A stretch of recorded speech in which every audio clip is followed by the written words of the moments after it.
तो दोस्तों नमस्कार, मैं हूं आपके साथ आशीष आर्यन और आप देख रहे हैं एबीपी न्यूज़। अभी मैं मोहनपुर प्रखंड के माधोपुर में हूं, जहां पर माधोपुर डी में आज संत शिरोमणि रविदास का 645वां जयंती मनाया जा रहा है। देखिए यहां पर जो यहाँ के स्थानीय निवासी हैं वो यहाँ पर मौजूद हैं। फूल माला की तैयारी की जा रही है और साथ ही यहाँ पर कुछ जो स्थानीय हैं छोटे छोटे स्तरों पर यह मनाया जा रहा है और एक बड़ा आयोजन भी किया जाएगा। देखिए यहाँ पर जो महिलाएं हैं और बच्चे हैं उनको बताने ये लगातार जागरूक करते हैं कि हमारे जो रविदास जी हैं उन्होंने क्या समाज को आगे बढ़ने के लिए क्या मैसेज दिया था, इसको लेकर आगे बढ़ते हुए देखिए यहाँ पर बच्चे भी हैं और यहाँ पर जो बुजुर्ग हैं वो सब यहाँ पर तैयारी करते हुए नज़र आ रहे हैं। तो हम इनसे बात करने की कोशिश करेंगे। अभी यहाँ पर देखिए पीछे जो रविदास जी के हैं वहाँ पर माला का दीप जलाने की पूरी प्रक्रिया हो गई है। अब हम बात करेंगे इनसे, बने रहे आप हमारे साथ। श्रद्धे आज के इस सभा कक्ष में उपस्थित समाज के सभी माता एवं बहनें, भाई बंधु एवं हमारे अभिभावक, आज सद्गुरु रविदास जी महाराज की 645वीं जयंती हम लोग मना रहे हैं। ये हमारे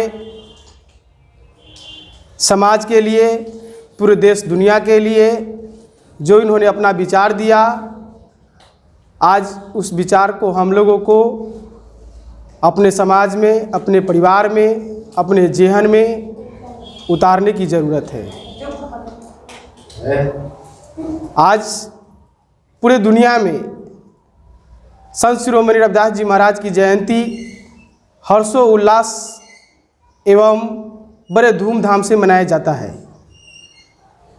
हम लोग इनकी जयंती के बारे में, इनके जीवन के बारे में, इनके वाणी के बारे में अभी तक बढ़िया से नहीं समझ पाए हैं। जिस दिन हम समझ पाएंगे उस दिन हम लोग इनके बताए हुए मार्ग पर जब चलना शुरू करेंगे तो जो दुख की घड़ी हमारे जीवन में है, हमारे समाज में है, हमारे परिवार में है, ये ऑटोमेटिक छट जाएंगे। ये दुख के जो बादल हैं ये सदा सदा के लिए ख़त्म हो जाएंगे। और इनकी वाणी ऐसे उच्च कोटि की वाणी है, जरा उनको ध्यान के सुनिए कि उन्होंने अपने अमृत वाणी में सबसे पहला साखी उन्होंने रखा कि चाहूँ ऐसा राज में सबको मिले अन्न, ऊंच नीच जब सम बसे तो रविदास रहे प्रसन्न। जरा इसका हिंदी समझ ले कि वो क्या कहना चाहते थे।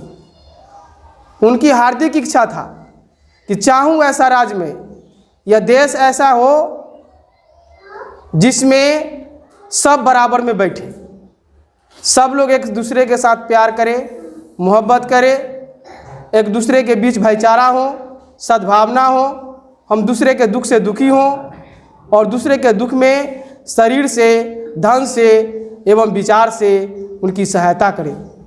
कहे चाहूँ ऐसा राज में सबको मिले अन्न, कोई भी आदमी भूखा न रहे। आप जरा कल्पना करके देख लें, क्या ऐसा है राज हमारा देश जिसमें सबको अन्न मिलता है?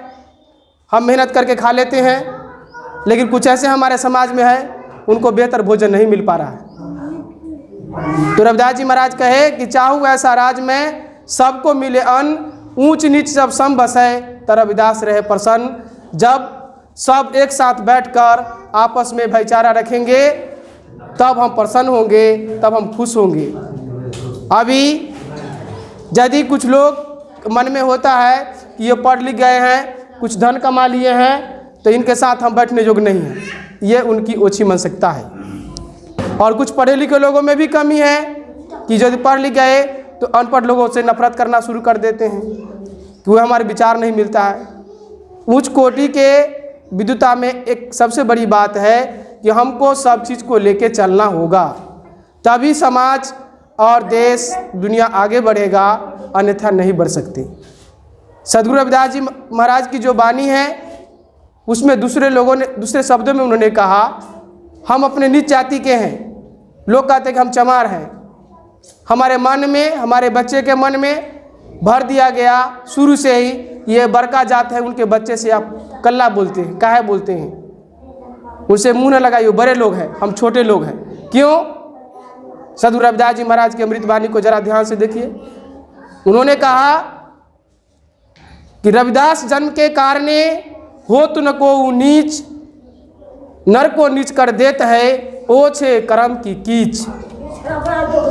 उन्होंने कहा कि जन्म से कोई अछूत नहीं होता, कोई नीच नहीं होता है।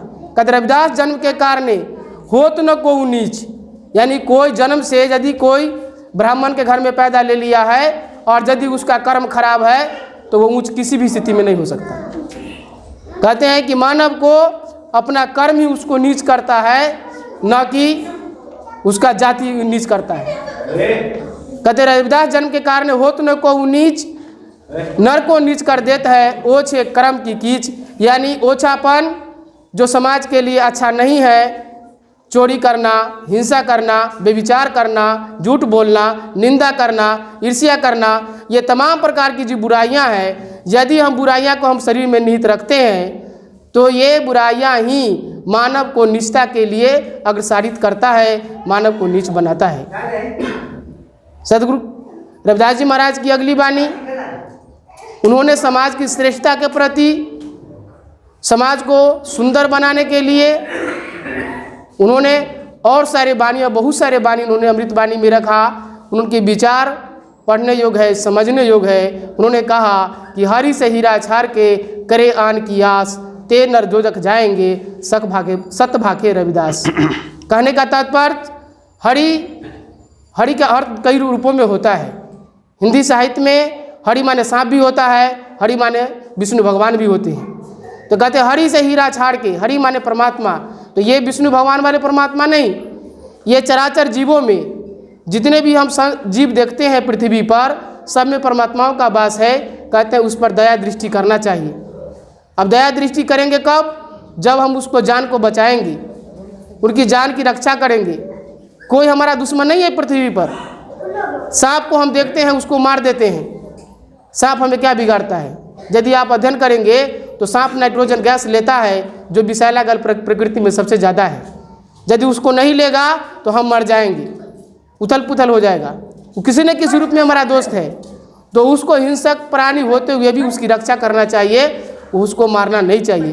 तो कहते हैं हरि से हीरा छाड़ के करे आन की आस, यानी उस परमात्मा को छोड़कर यदि दूसरे की आशा करते हो तो ते नर दोजक जाएंगे। दोजक का मतलब होता है कि दो आदमी, एक तरफ इधर एक तरफ उधर।